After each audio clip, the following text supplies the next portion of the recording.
Deadpool. So, Deadpool, the mark with the mouth, Wade Wilson, which is important to bring up because no one calls him Deadpool in this except one character. Everyone just calls him Wade. I digress. Anyway, is this a good movie? Yes, it's pacing and the way the story is told, even though the story is very basic, it is told in a way that keeps you constantly entertained, constantly engaged. Does it work as a Deadpool film? Yes, this is the Deadpool film that fans of the character deserved. This is the film that they wanted. There is constant fourth wall breaking.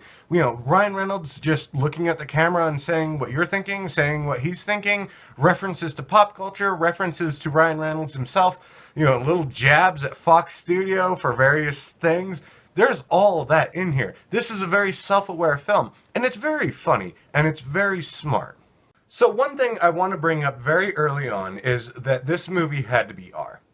I thought before this movie came out that there was probably a way they could have made it PG-13.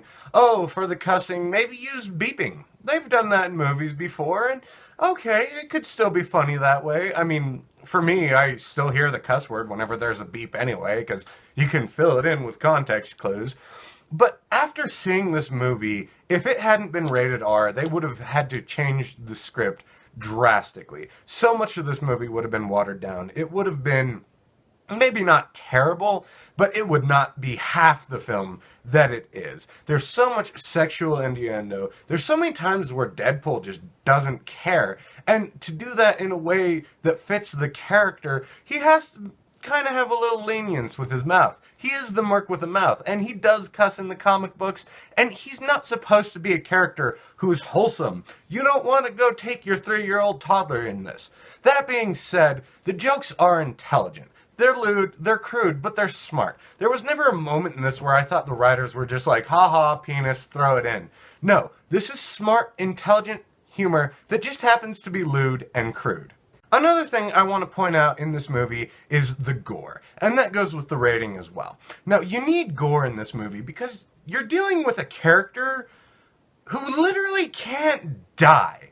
So, if you have all these action scenes where people are dying and you don't see any blood, the action would have felt meaningless. Even if it was very well executed, which for the most part it was, it would have felt meaningless because if you don't see that gore, it feels like nothing is happening. You're dealing with these characters, you know none of them are gonna die, you know that things are going to work out in the end, except for maybe 1 or 2 characters where you kind of like, I don't know. But for the most part, the action in this works because of the gore. You feel like there's weight to it because you see people and it looks like they're really dying. You see bullets blowing through people's heads, and it's never revolting. It's never at the point where you're like trying to freaking block your eyes or anything. But the gore makes you feel like it's realistic. It makes you feel like something's actually happening that's important. And that it's not just another action set piece in another superhero film. Okay, so how do the characters and the actors all get along together? Is this a movie where there's good chemistry, or is this a movie that just completely relies on Deadpool? No. It does not rely all on Deadpool. Thank God. My problem with Deadpool as a character, I love him, but the worst comics are with Deadpool are when he's really alone. When he doesn't have anyone to kind of play off of, to bounce things off of, he's not the most interesting character. He's insane, he's dumb a lot of the time. Like, this is not the most intelligent comic book character. So when he's alone, yeah, you get a few jokes here and there, and you know, there's still the fourth wall breaking, which is usually pretty good. But this character needs someone to constantly be bouncing stuff off of. And this movie understood that very well. He's bouncing things off the villain. The dichotomy between Ryan Reynolds as Deadpool and Ed Skrein as Ajax is very good because Ed Skrein does this thing where he's just annoyed. Like Deadpool in real life, I know a lot of people love him, but I imagine if I met him in real life, I'd probably want to punch him in the face, because he can be a very big nuisance to those around him. Ed Skrein plays that as the villain, just spot on. You know you're not supposed to like him, but you also understand why he looks at Wade Reynolds and just kind of wants to torture him. I thought they had good chemistry. The chemistry between Ryan Reynolds and Marina Baccarin is phenomenal. There's this montage of about a year's worth of sex over the holidays, as you do, and it was one of the funniest parts of the movie. I love that Marina Baccarin, she was able to go toe-to-toe with Ryan Reynolds with the wit and the charm and the, lewdness. Like, she did not shy back from this role. She did a great job. I loved their chemistry together. This movie works way better as a romance than I ever thought Deadpool would work. I never thought Deadpool would be, open Valentine's Day and half the plot is it's a romance. But it works very well, and a lot of that is because of Marina Baccarin. So, Colossus, another good character in this. He's he's the straight man.